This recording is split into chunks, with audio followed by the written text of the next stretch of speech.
If you're going to work as a planner in Business Central, it's very important to understand the difference between planning and replenishment.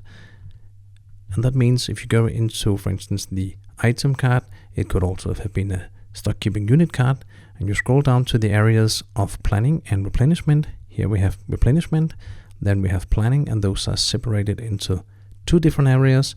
And basically the replenishment is about how do I get my item when I plan the item, and the planning is when do I need my item. So let's see that in a small picture here.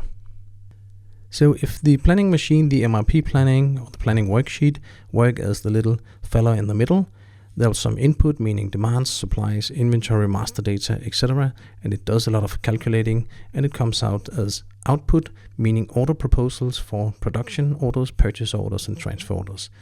So all this planning is independent on the item's replenishment system, meaning the date we need the item is independent on the way we supply it.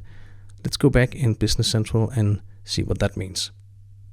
So this means when the planning is running, it looks at all the fields here on the planning tab, the reordering policy, etc., figuring out by those parameters, planning per location, per variant, per item, and figuring out what day do I need this item to be replenished and in what quantities. And when I'm done figuring out that, so this is the quantity, this is the date, it will look upon the replenishment tab and figuring out how do I replenish this item. Is it a production order? Then I use the routing to calculate the lead time. Is it a transfer order? If it's on the SKU card, then I use the transfer routings.